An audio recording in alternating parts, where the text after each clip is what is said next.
जिज्ञासु मित्रों, बहुत बहुत अभिनंदन आपका हमारे इस प्रातः काल के इस कार्यक्रम में। और हमारा जो विषय चल रहा है दुर्गा सप्तशती पर, यह व्याख्यान आपके आग्रह पर ही यह दिए जा रहे हैं। तो मित्रों, आज का जो विषय है कि मां ही ब्रह्म स्वरूप है, अथवा यह कहना उचित होगा कि मां ही ब्रह्म है। क्या यह भावना तर्क संगत है?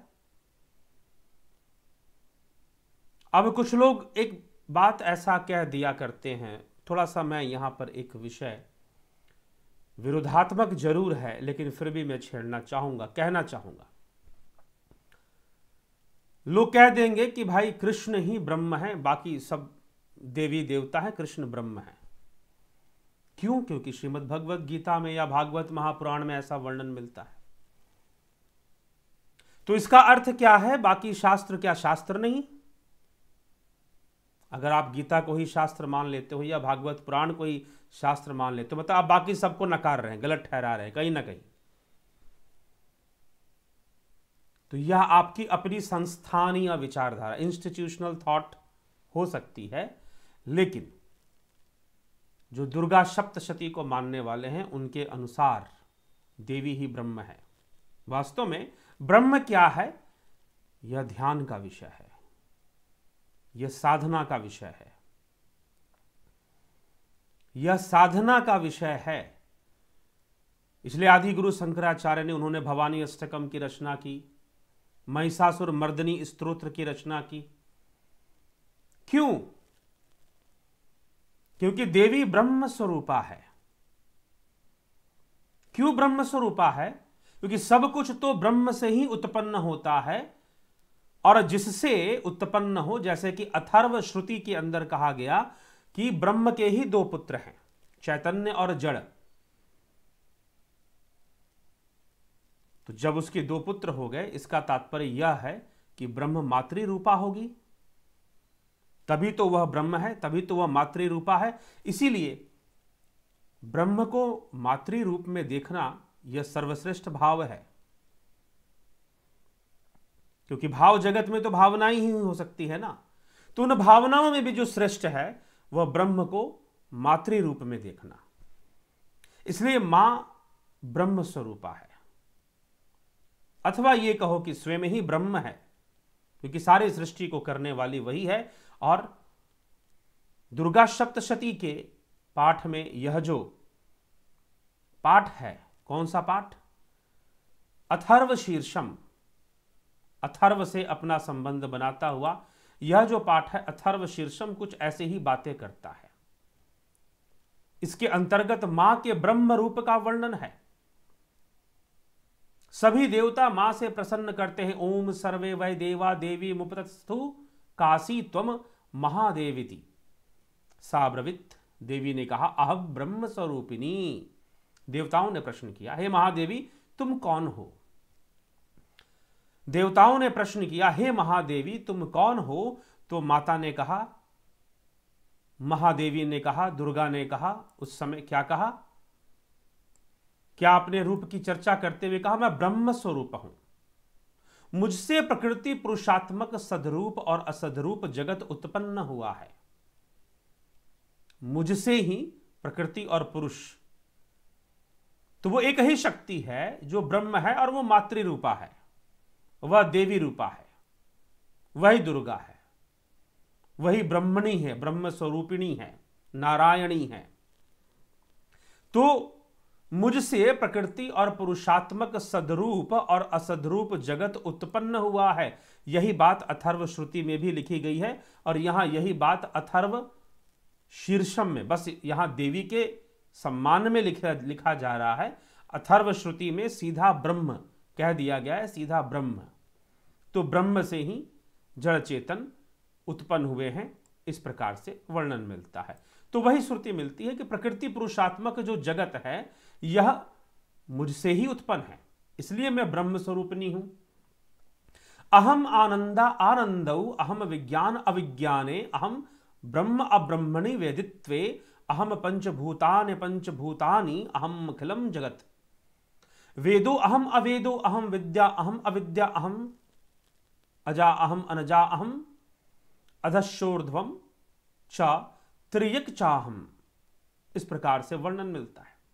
मैं आनंद और अनानंदा रूपा हूं, मैं विज्ञान अविज्ञान रूपा हूं, अवश्य जानने योग्य और ब्रह्म भी मैं हूं और अब्रह्म भी मैं हूं, पंचीकृत और अपंचीकृत महाभूत भी मैं हूं, यह सारा दृश्य जगत मैं ही हूं, यह माता कह रही है।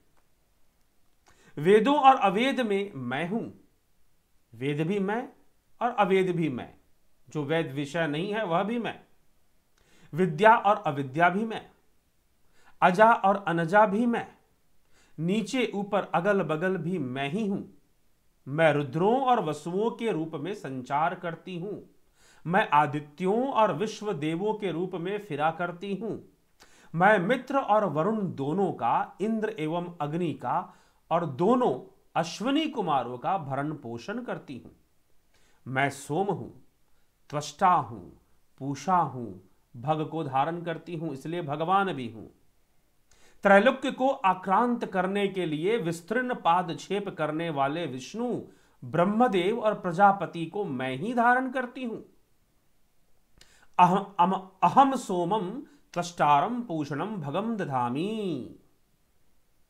मैं संपूर्ण भगों को धारण करने से वो भगवान भी है। अहम विष्णु मुरुक्रमम ब्रह्माणमुत प्रजापतिम दधामी।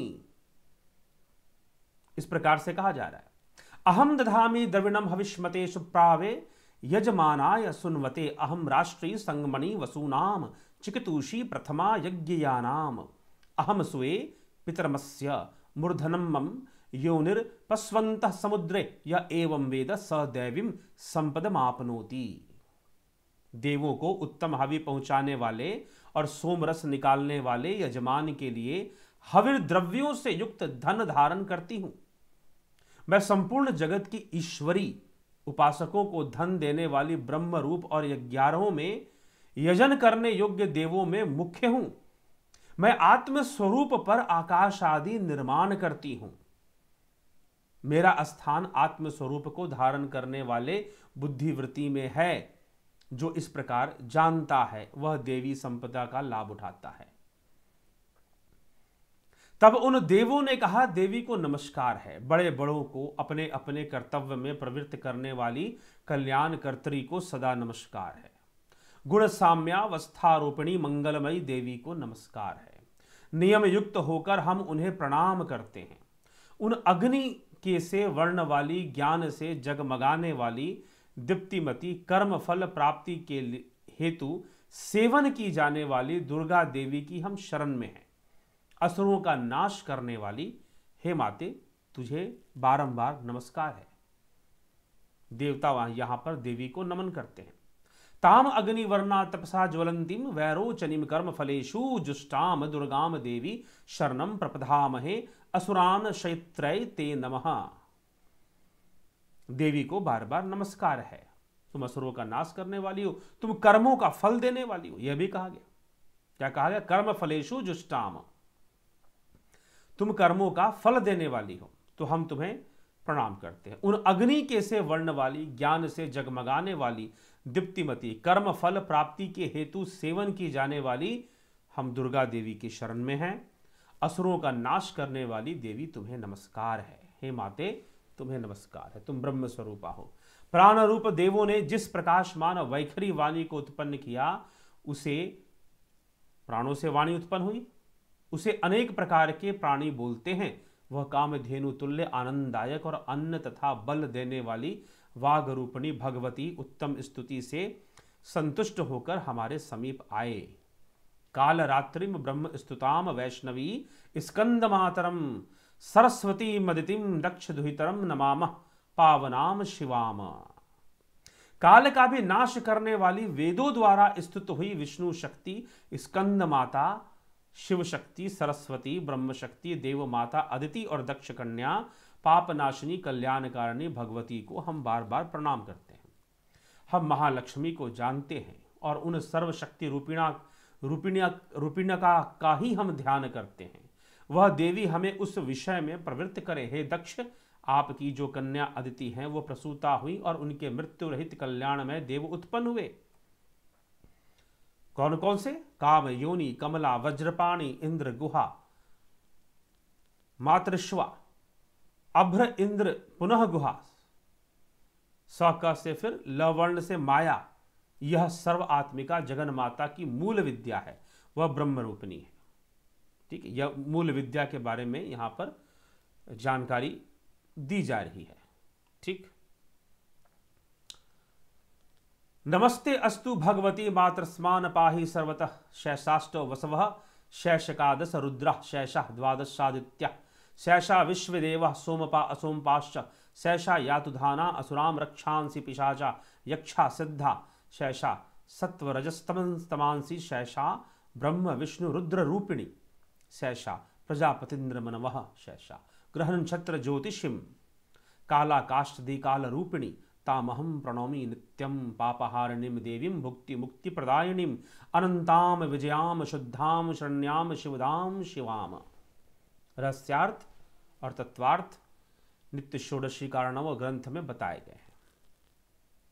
तो आदि ग्रंथों में इसके और भी अनेक अर्थ दिखाए गए हैं, लेकिन जो मां का रूप है यह परमात्मा की शक्ति है, यह विश्व मोहिनी है, पाश अंकुश धनुष और बाण धारण करने वाली ये श्री महाविद्या है। जो ऐसा जानते हैं वह शोक को पार कर जाते हैं। हे माता तुम्हें नमस्कार है, बारंबार नमस्कार है, ऐसी प्रार्थना यहां पर कही जा रही है। तो इस प्रकार से माता का जो अथर्व शीर्षम है माता के ब्रह्म रूप का वर्णन करता है। सारे वसु हो गए, 8 वसु, एकादश रुद्र, द्वादश आदित्य, और यही सोमपान करने वाले, सोमपान ना करने वाले विश्व देव हैं। वही ये यातुधान असुर राक्षस पिशाच यक्ष और सिद्ध हैं। वही ये सत्व रज तम है। वही ये ब्रह्म विष्णु रुद्र रूपिणी है। वही ये प्रजापति इंद्र मनु है। वही ये ग्रह नक्षत्र और तारे हैं, संपूर्ण ज्योतिषिनी है। वही कला काष्ठ आदि काल रूपिणी है, उन पाप नाश करने वाली, भोग मोक्ष देने वाली, अंतर रहित विद्याधिष्ठात्री, निर्दोष, शरण लेने योग्य, कल्याण दात्री, मंगल रूपिणी देवी को हम बार बार प्रणाम करते हैं, सदा ही प्रणाम करते हैं। ऐसी प्रार्थना तो जो भी सृष्टि है, चाहे वह आसुरी सृष्टि हो, सुरी सृष्टि हो, चाहे वह भोग का मार्ग हो, चाहे वह मोक्ष का मार्ग हो, वही देने वाली है। इसलिए महर्षि पतंजलि भी इस विषय में कहते हैं प्रकृति ही भोग देती है और प्रकृति ही मोक्ष देती है। ठीक, तो आकाश ह तथा ईकार से युक्त वितिहोत्र अग्नि सहित अर्धचंद्र संलंकृत जो देवी का बीज है वह सब मनोरथ पूर्ण करने वाला है। ह्रींग, इसे क्या कहते हैं? ह्रींग। ऐसा यति ध्यान करते हैं उनका चित्त शुद्ध हो जाता है। ओमकार के समान ही यह प्रणव भी व्यापक अर्थ से भरा हुआ है। इस प्रकार से इसका वर्णन यहां पर मिलता है। तो जो नवार्ण मंत्र है ओम ऐम ह्रीं क्लीं, तो वाणी, ऐंग से वाणी, ह्रीं से माया, ब्रह्मसु काम से क्लीं। इसके आगे छठा व्यंजन अर्थात वक्त अर्थात आकार से युक्त चा, सूर्य, म का चामुंडा में जो म है वह सूर्य है, अवाम श्रुत दक्षिण कर्ण में ऊ है, और बिंदु अर्थात अनुस्वार से युक्त मूंग, टकार से तीसरा ड, वही नारायण अर्थात आ से मिश्र अर्थात चामुंडा, चामुंडा शब्द का अर्थ बताया गया है यहाँ पर, डा से मिश्र, य से वायु, और वही अधर अर्थात ऐसे युक्त यय, चामुंडय विच्चे। यह नवार्ण मंत्र उपासकों को आनंद और ब्रह्म सायुज्य देने वाला है।